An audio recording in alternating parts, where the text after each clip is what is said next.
بسم الله الرحمن الرحيم وإذا سمعوا ما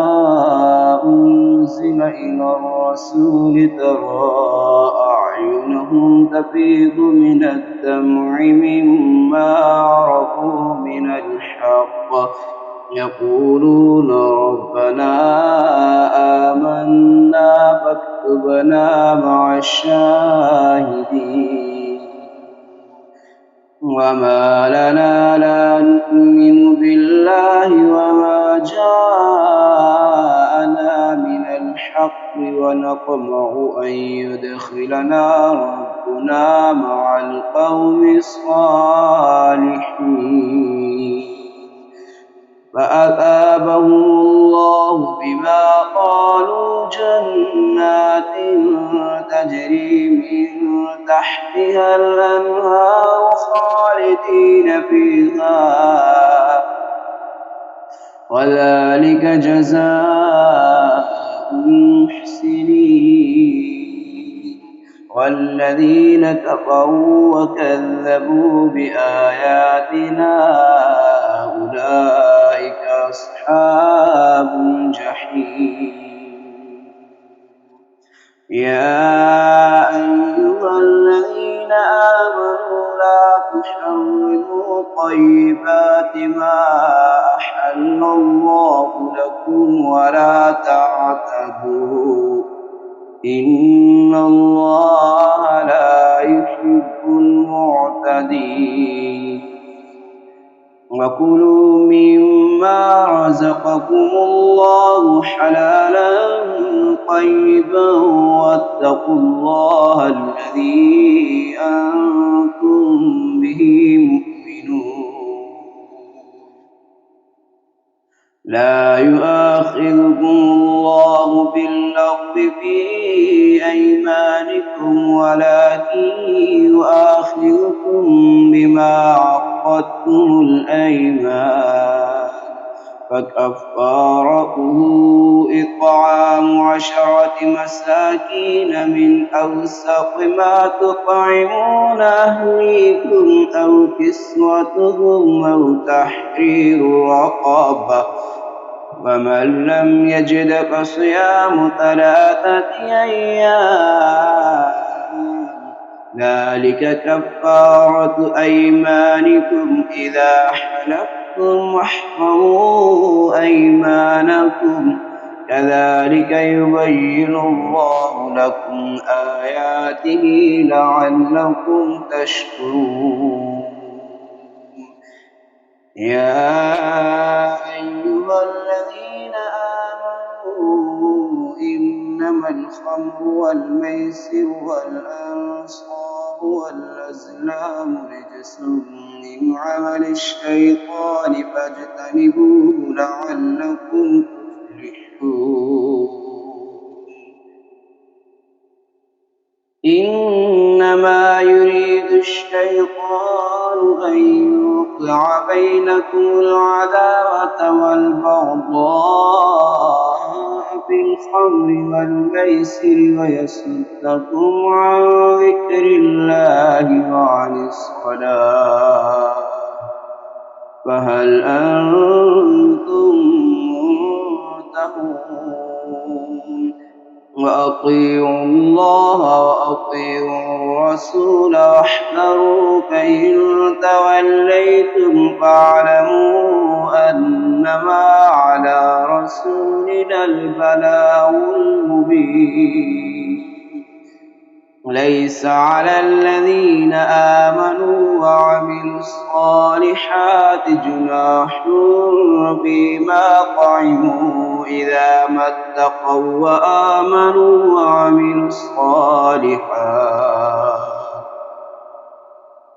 إذا ما اتقوا وآمنوا وعملوا الصالحات ثم اتقوا وآمنوا ثم اتقوا وأحسنوا والله يحب المحسنين يا أيها الذين آمنوا وليبلونكم الله بشيء من الصيد تناله أيديكم ورماحكم ليعلم الله من يخافه بالغيب، فمن اعتدى بعد ذلك فله عذاب أليم. يا أيها الذين آمنوا لا تقتلوا الصيد وأنتم حرم، ومن قتله منكم متعمدا فجزاء مثل ما قتل من النعم يحكم به ذوى عدل منكم هديا بالغ الكعبة أو كفارة طعام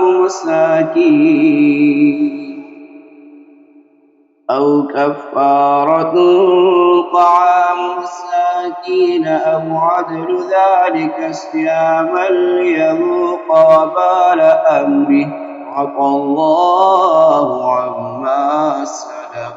ومن عاد فينتقم الله منه،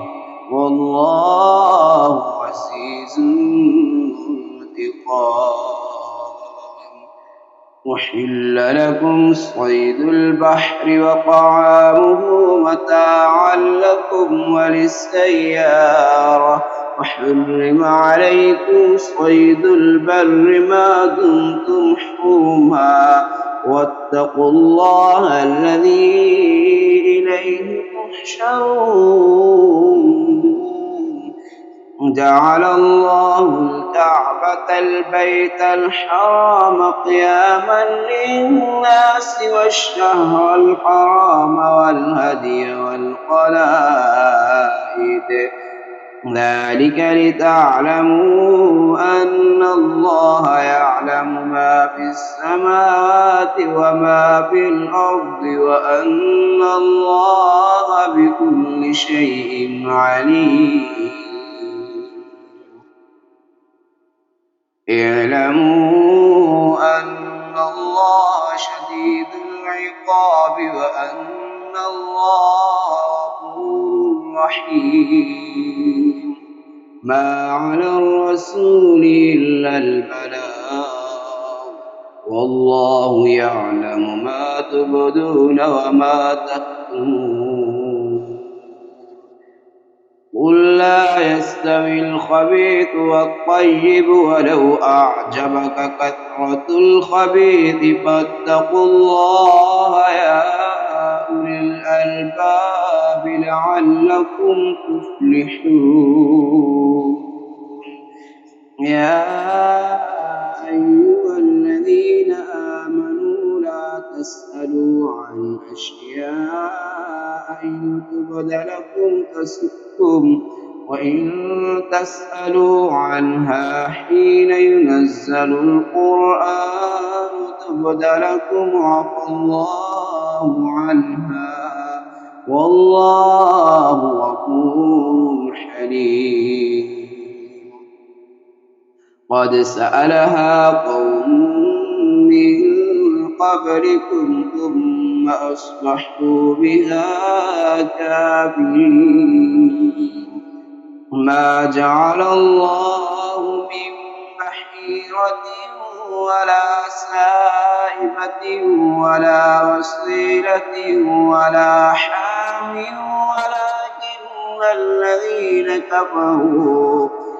ولكن الذين كفروا يفترون على الله الكذب وأكثرهم لا يعقلون. وإذا قيل لهم تعالوا إلى ما أنزل الله وإلى الرسول قالوا حسبنا ما وجدنا عليه آباءنا، أولو كان آباؤهم لا يعلمون شيئا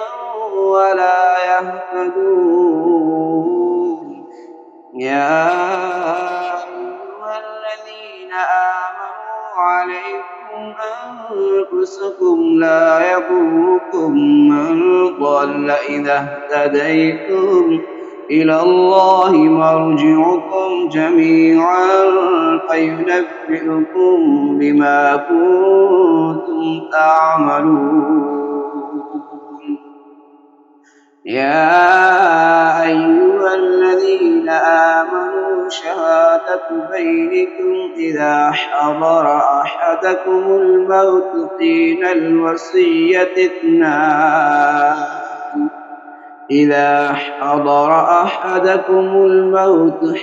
الوصية اثنان ذوى عدل منكم أو آخران من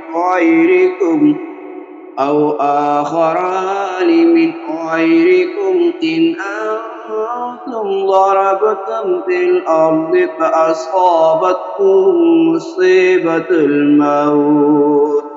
تحبسونهما من بعد الصلاة فيقسمان بالله إن ارتبتم لا نشتري به ثمنا ولو كان ذا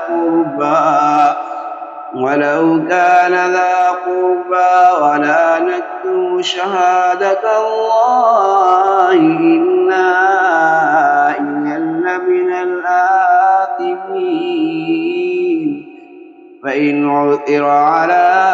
أنهما استحقا إثما فآخران يقومان مقامهما من الذين استحق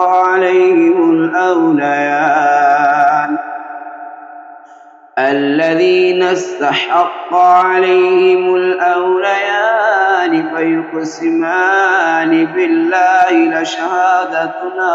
أحق من شهادتهما وما اعتدينا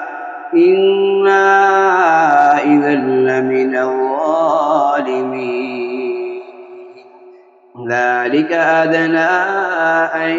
يأتوا بالشهادة على وجهها أو يخافوا أن ترد أيمان بعد أيمانهم واتقوا الله واسمعوا والله لا يهدي القوم الفاسقين. يوم يجمع الله الرسل فيقول ماذا أجبتم قالوا لا علم لنا إنك أنت علام الغيوب.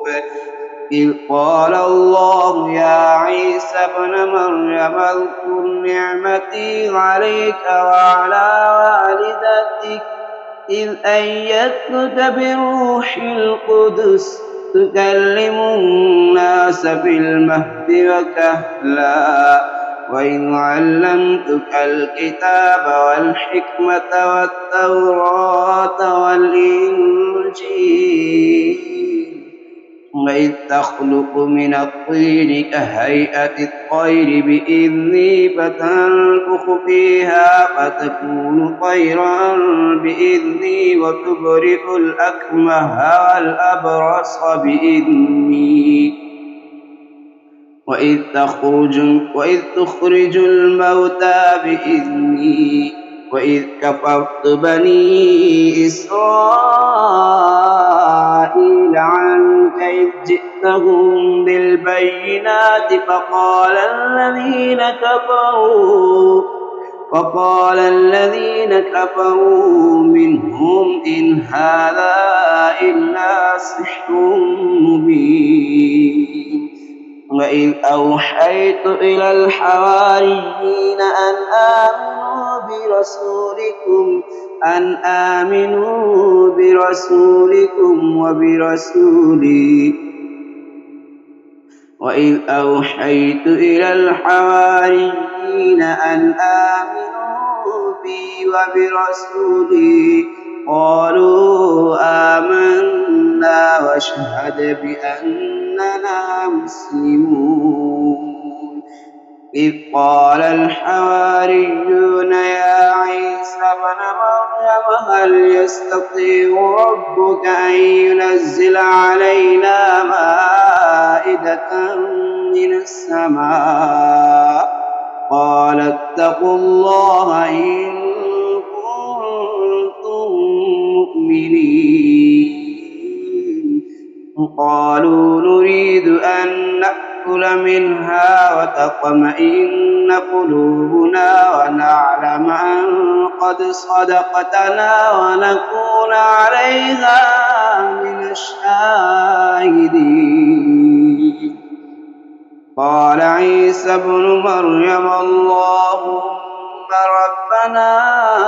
أنزل علينا مائدة من السماء تكون لنا عيدا لأولنا وآخرنا وآية منك وارزقنا وأنت خير الرازقين قال الله إني منزلها عليكم فمن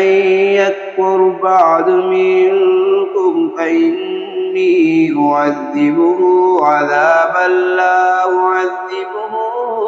أحدا من العالمين وإذ قال الله يا عيسى ابن مريم أأنت قلت للناس اتخذوني وأمي إلهين من دون الله قال سبحانك ما يكون لي أن أقول ما ليس لي بحق إن كنت قلته فقد علمته تعلم ما في نفسي ولا أعلم ما في نفسك إنك أنت علام الغيوب ما قلت لهم إلا ما أمرتني به أن اعبدوا الله ربي وربكم وكنت عليهم شهيدا ما دمت فيهم فلما توفيتني كنت أنت الرقيب عليهم وأنت على كل شيء شهيد إن تعذبهم فإنهم عبادك وإن تغفر لهم فإنك أنت العزيز الحكيم قال الله هذا يوم ينفع الصادقين صدقهم لهم جنات تجري من تحتها الأنهار خالدين فيها أبدا رضي الله عنهم ورضوا عنه ذلك الفوز العظيم لله ملك السماوات والأرض وما فيهن وهو على كل شيء قدير.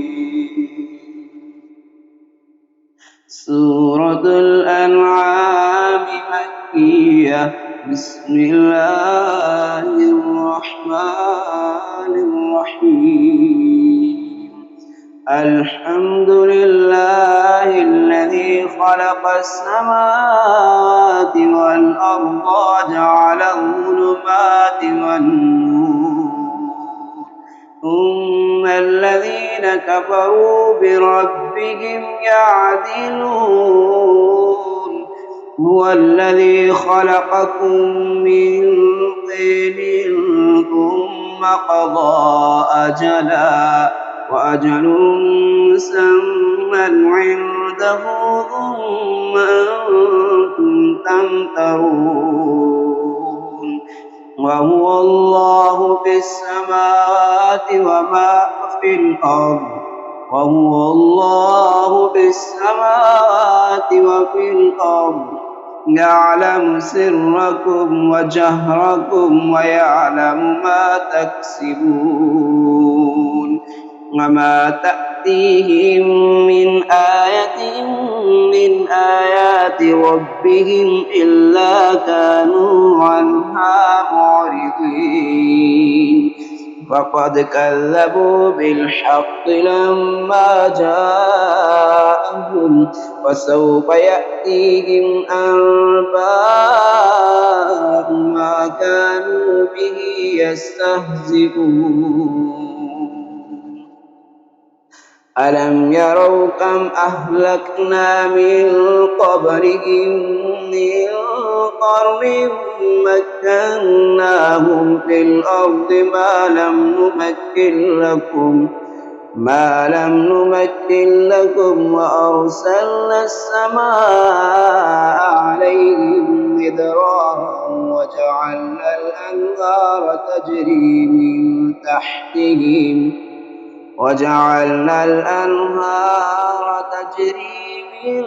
تحتهم فأهلكناهم بذنوبهم وأنشأنا من بعدهم قرنا آخرين ولو نزلنا عليك كتابا في قرطاس فلمسوه بأيديهم لقال الذين كفروا إن هذا إلا سحر مبين وقالوا لولا أنزل عليه ملك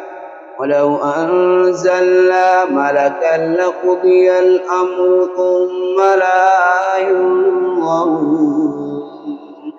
ولو جعلناه ملكا لجعلناه رجلا وللبسنا عليهم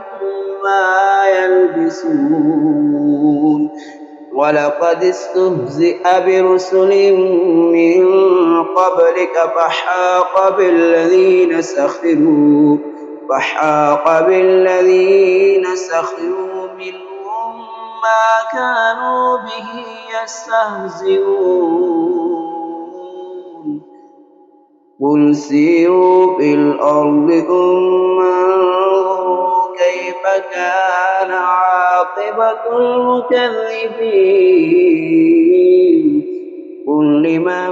ما في السماوات والأرض قل لله كتب على نفسه الرحمة ليجمعنكم إلى يوم القيامة لا ريب فيه الذين خسروا أنفسهم فهم لا يؤمنون وله ما سكن في الليل والنهار وهو السميع العليم قل أغير الله أتخذ وليا فاطر السماوات والأرض وهو يطعم ولا يطعم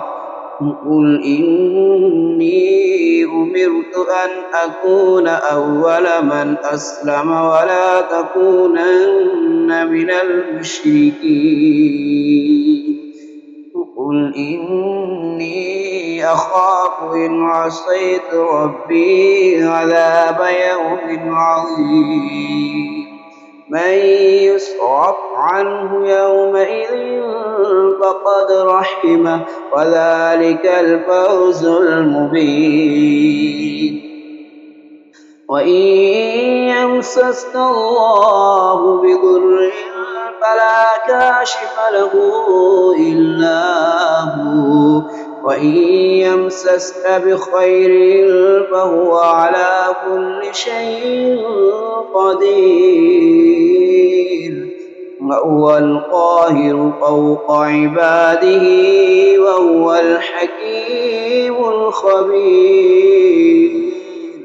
قل أي شيء أكبر شهادة قل الله شهيد بيني وبينكم وأوحي إلي هذا القرآن لأنذركم به ومن بلغ أئنكم لتشهدون أن مع الله آلهة أخرى قل لا أشهد قل إنما هو إله واحد وإنني بريء مما تشركون الذين آتيناهم الكتاب يعرفونه كما يعرفون أبناءهم الذين خسروا أنفسهم فهم لا يؤمنون ومن أظلم ممن افترى على الله كذبا أو كذب بآياته إنه لا يفلح الظالمون ويوم نحشرهم جميعا ثم نقول للذين أشركوا أين شركاؤكم الذين كنتم تزعمون ثم لم تكن فتنتهم إلا أن قالوا والله ربنا ما كنا مشركين انظر كيف كذبوا على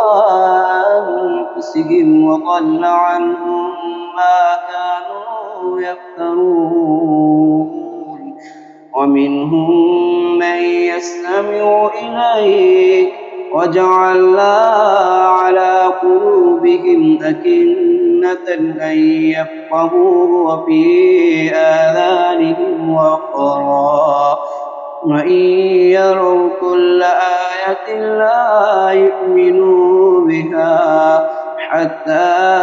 إذا جاءوك يجادلونك يقول الذين كفروا إن هذا إلا أساطير الأولين وهم ينهون عنه وينأون عنه وإن يهلكون إلا أنفسهم وما يشعرون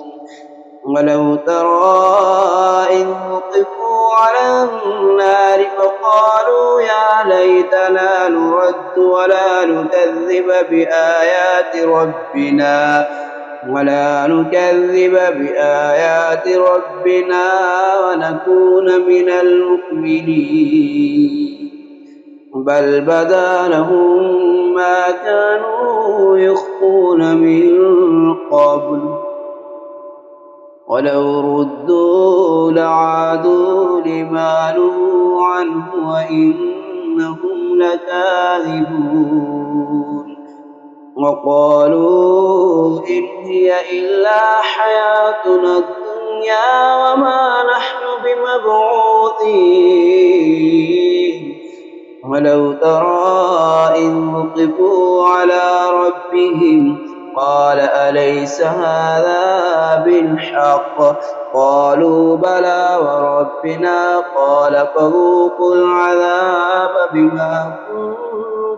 تكفرون قد خسر الذين كذبوا بلقاء الله حتى إذا جاءتهم الساعة بغتة قالوا يا حسرتنا على ما فرطنا فيها وهم يحملون أوزارهم على ظهورهم ألا ساء ما يزرون وما الحياة الدنيا إلا لعب وله وللدار الآخرة خير للذين يتقون أفلا تعقلون قد نعلم إنه ليحزنك الذي يقولون فإنهم لا يكذبونك ولكن الظالمين بآيات الله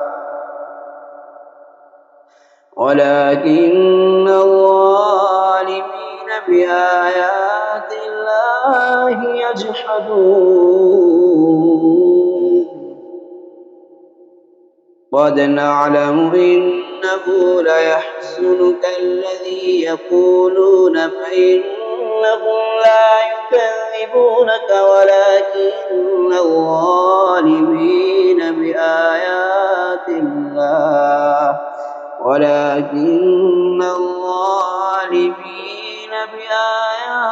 الله يجحدون ولقد كذبت رسل من قبلك فصبروا على ما كذبوا وأوذوا حتى أتاهم نصرنا ولا مبدل لكلمات الله ولقد جاءك من نبأ المرسلين وإن كان كبر عليك إعراضهم فإن استطعت أن تبتغي نفقا في الأرض أو سلما في السماء فتأتيهم بآية ولو شاء الله لجمعهم على الهدى فلا تكونن من الجاهلين إنما يستجيب الذين يسمعون والموتى يبعثهم الله ثم إليه يرجعون وقالوا لولا نزل عليه آية من ربه قل إن الله قادر على أن ينزل آية ولكن أكثرهم لا يعلمون وما من دابة في الأرض ولا طائر يطير بجناحيه إلا أمثالكم ما فرقنا في الكتاب من شيء ثم إلى ربهم يحشرون والذين كذبوا بآياتنا صم وبكم في الظلمات من يشاء الله يضلله ومن يشاء يجعله على صراط مستقيم قل أرأيتكم إن أتاكم عذاب الله أو أتتكم الساعة أغير الله تدعون إن كنتم صادقين بل إياه تدعون فيكشف ما تدعون إليه إن شاء وتنسون ما تشركون ولقد أرسلنا إلى أمم من قبلك فأخذناهم بالبأساء والضراء لعلهم يتضرعون ولولا إذ جاءهم بأسنا تضرعوا ولكن قست قلوبهم وزين لهم الشيطان ما كانوا يعملون ولما نسوا ما ذكروا به فتحنا عليهم أبواب كل شيء حتى إذا فرحوا بما أوتوا أخذناهم بغتة فإذا هم مبلسون فقطع دابر القوم الذين ظلموا والحمد لله رب العالمين. قل أرأيتم إن أخذ الله سمعكم وأبصاركم وختم على قلوبكم من إله غير الله يأتيكم به انظر كيف نصرف الآيات ثم هم يصدفون. قل أرأيتم إن أتاكم عذاب الله بغتة أو جهرة هل يهلك إلا القوم الظالمون. وما نرسل المرسلين إلا مبشرين ومنذرين فمن آمن وأصلح فلا خوف عليهم ولا هم يحزنون. والذين كذبوا بآياتنا يمسهم العذاب بما كانوا يفسقون. قل لا أقول لكم عندي خزائن الله ولا أعلم الغيب ولا أقول لكم إني ملك إن أتبع إلا ما يوحى إلي. قل هل يستوي الأعمى والبصير أفلا تتفكرون. وأنذر به الذين يخافون أن يحشروا إلى ربهم ليس لهم من دونه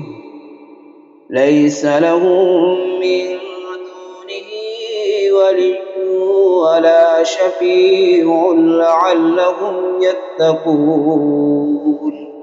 ولا تطرد الذين يدعون ربهم بالغداة والعشي يريدون وجهه ما عليك من حسابهم من شيء وما من حسابك عليهم من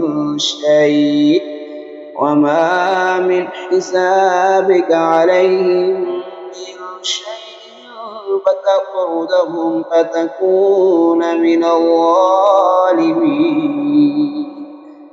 ولقد فتنا بعضهم ببعض ليقولوا أهؤلاء من الله عليهم من بيننا أليس الله بأعلم بالشاكرين. وإذا جاءك الذين يؤمنون بآياتنا فقل سلام عليكم كتب ربكم على نفسه الرحمة أنه من عمل منكم سوءا بجهالة ثم تاب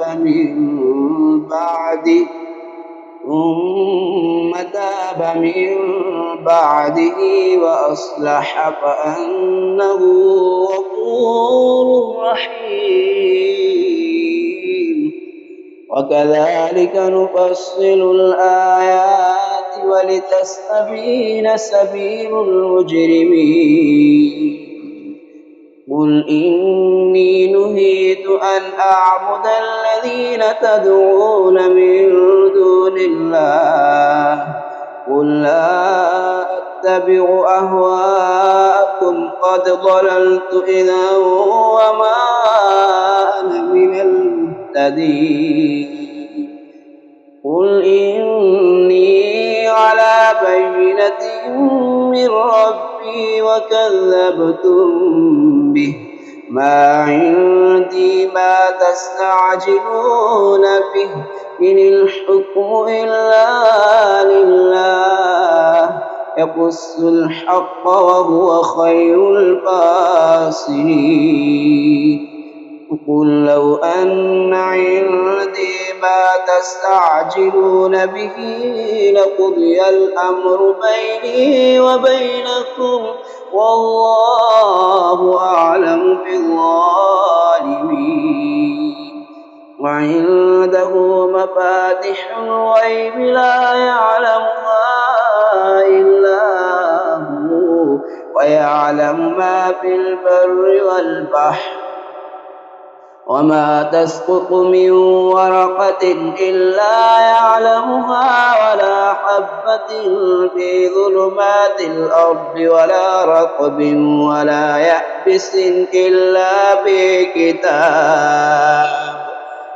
ولا يأبس إلا في كتاب مبين وهو الذي يتوفاكم بالليل ويعلم ما جرحتم بالنهار ثم يبعثكم فيه ليقضى أجل مسمى ثم إليه مرجعكم ثم ينبئكم بما كنتم تعملون وهو القاهر فوق عباده ويرسل عليكم حفظا حتى إذا جاء أحدكم الموت توفته رسلنا وهم لا يتفرقون ثم ردوا إلى الله مولاهم الحق ألا له الحكم وهو أسرع الحاسبين قل من ينجيكم من ظلمات البر والبحر تدعونه تضرعا وخفيا لئن أنجانا من هذه لنكونن من الشاكرين قل الله ينجيكم منها ومن كل كرب ثم أنتم تشركون قل هو القادر على أن يبعث عليكم عذابا من فوقكم أو من تحت أرجلكم أو يلبسكم شيعا ويذيق بعضكم بأس بعض انظر كيف نصرف الآيات لعلهم يفقهون وكذب به قومك وهو الحق قل لست عليكم بوكيل لكل نبأ مستقر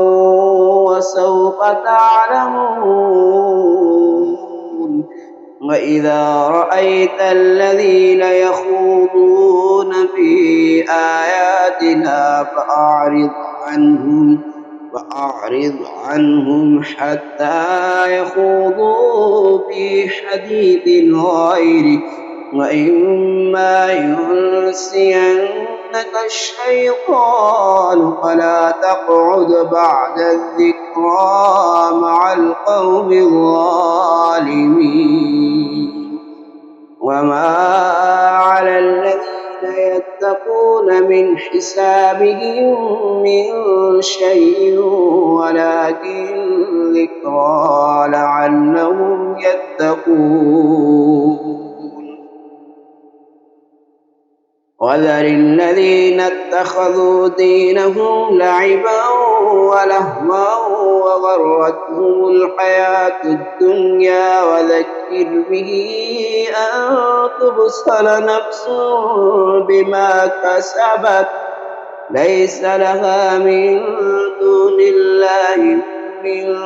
الله ولي ولا شفيع وإن تعدل كل عدل لا يؤخذ منها أولئك الذين أبسلوا بما كسبوا لهم شراب من حميم وعذاب أليم بما كانوا يكفرون قل أندعو من دون الله ما لا ينفعنا ولا يضرنا ونرد على أعقابنا بعد إذ هدانا الله كالذي استهوته الشياطين في الأرض حيران له أصحاب يدعونه إلى الهدى ائتنا قل إن هدى الله هو الهدى وأمرنا لنسلم لرب العالمين وأن أقيموا الصلاة واتقوه وهو الذي إليه تحشرون وهو الذي خلق السماوات والأرض بالحق ويوم يقول كن فيكون قوله الحق وله الملك يوم ينفخ في الصور عالم الغيب والشهادة وهو الحكيم الخبير وإذ قال إبراهيم لأبيه آزر أتتخذ أصناما آلهة إني أراك وقومك في ضلال مبين وكذلك نري إبراهيم ملكوت السماوات والأرض وليكون من الموقنين فلما جن عليه الليل رأى كوكبا قال هذا ربي ولما أفل قال لا أحب الآفلين ولما رأى القمر بازغا قال هذا ربي ولما أفل قال لئن لم يهدني ربي لأكونن من القوم الضالين فلما رأى الشمس بازغة قال هذا ربي هذا أكبر فلما أفلت قال يا قوم إني بريء مما تشركون إني وجهت وجهي للذي فطر السماوات والأرض حنيفا وما أنا من المشركين وحاجه قومه قال أتحاجوني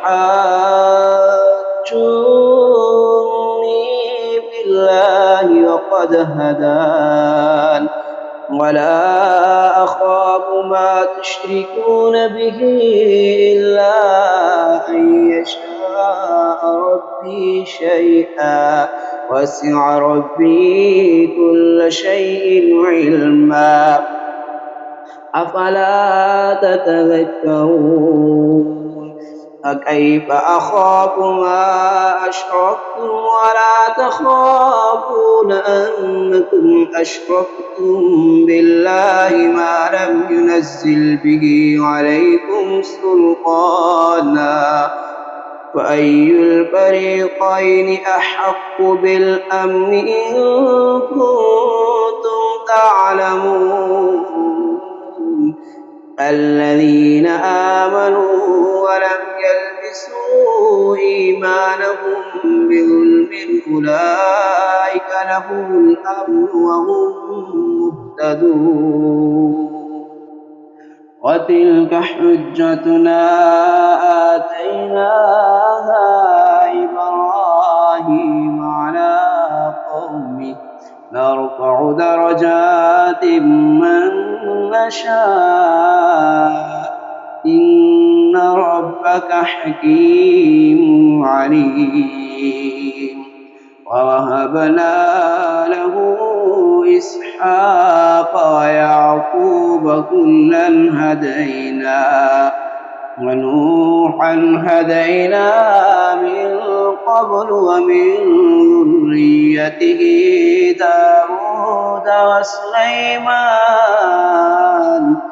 داود وسليمان وأيوب ويوسف وموسى وهارون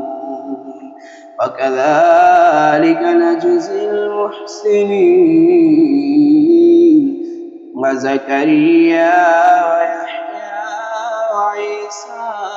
وإلياس كل من الصالحين وإسماعيل واليسع ويونس ولوطا وكلا فضلنا على العالمين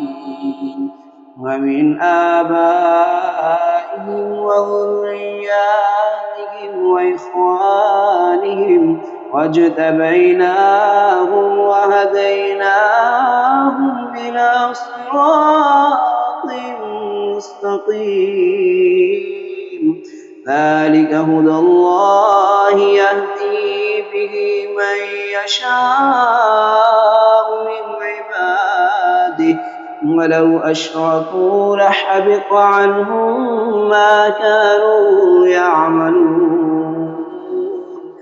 أولئك الذين آتيناهم الكتاب والحكم والنبوة فإن يكفر بها هؤلاء فقد وكلنا بها قوما ليسوا بها بكافرين أولئك الذين هدى الله فبهداه مقتده قل لا أسألكم عليه أجرا إن هو إلا ذكر للعالمين وما قدروا الله حق قدره إذ قالوا ما أنزل الله على بشر من شيء قل من أنزل الكتاب الذي جاء به موسى نورا وهدى للناس تجعلونه قراطيس تبدونها وتخفون كثيرا وعلمتم ما لم تعلموا أنتم ولا آباؤكم قل الله ثم ذرهم في خوضهم يلعبون وهذا كتاب أنزلناه مبارك مصدق الذي بين يديه ولتنذر أم القرى ومن حولها والذين يؤمنون بالآخرة يؤمنون به وهم على صلاتهم يحافظون ومن أظلم ممن افترى على الله كذبا أو قال أوحي إلي ولم يوحى إليه شيء ومن قال سأنزل مثل ما أنزل الله ولو ترى إذ الظالمون في غمرات الموت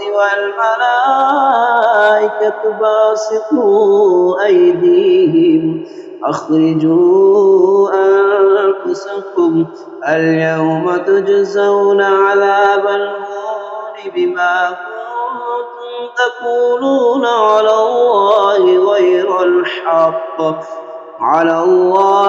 غير الحق وكنتم عن آياته تستكبرون ولقد جئتمونا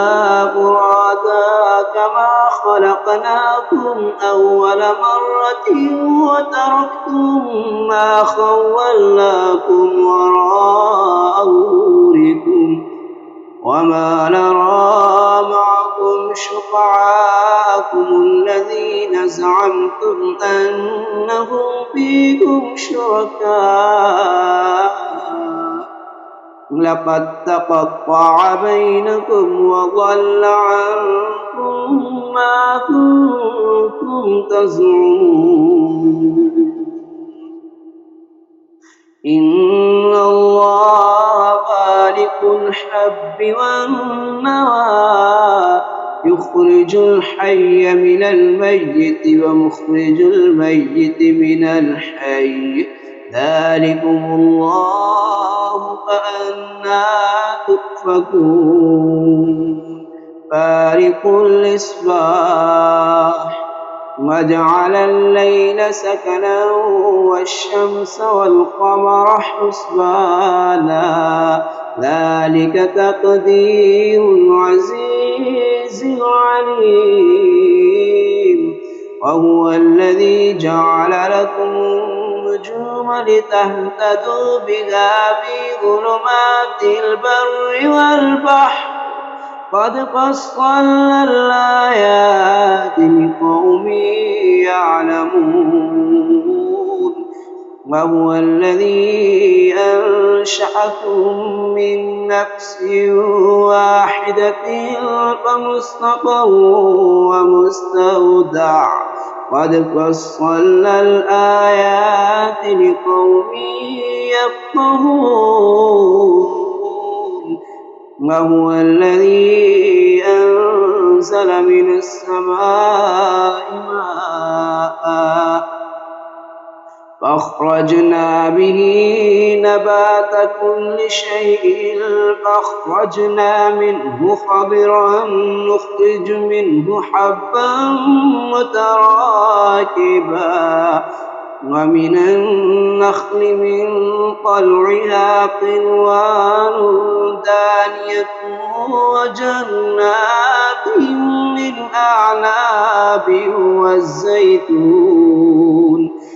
وجنات من أعناب والزيتون والرمان مشتبها وغير متشابه انظروا إلى ثمره إذا أثمر وينعي إن في ذلكم لآيات لقوم يؤمنون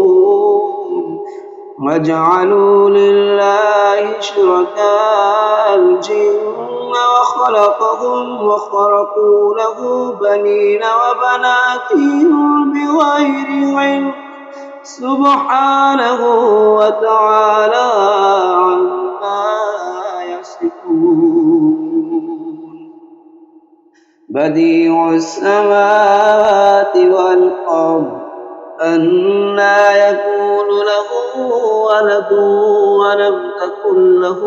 صاحبة وخلق كل شيء وهو بكل شيء عليم. ذلكم الله ربكم لا إله إلا هو خالق كل شيء فاعبدوه وهو على كل شيء وكيل. لا تدركه الأبصار وهو يدرك الأبصار وهو اللطيف الخبير. قد جاءكم بصائر من ربكم فمن أبصر فلنفسه ومن عمي فعليها وما أنا عليكم بحفيظ. وكذلك نصرف الآيات وليقولوا درست ولنبينه لقوم يعلمون. اتبع ما أوحي إليك من ربك لا إله إلا هو وأعرض عن المشركين. ولو شاء الله ما أشركوا وما جعلناك عليهم حفيظا وما أنت عليهم بوكيل. ولا تسبوا الذين يدعون من دون الله فيسبوا الله عدوا بغير علم. كذلك زينا لكل أمة عملهم ثم إلى ربهم مرجعهم فينبئهم بما كانوا يعملون. وأقسموا بالله جهد أيمانهم لئن جاءتهم آية ليؤمنن بها قل إنما الآيات عند الله وما يشعركم أنها إذا جاءت لا يؤمنون. ونقلب أفئدتهم وأبصارهم كما لم يؤمنوا به أول مرة ونذرهم في طغيانهم يعمهون.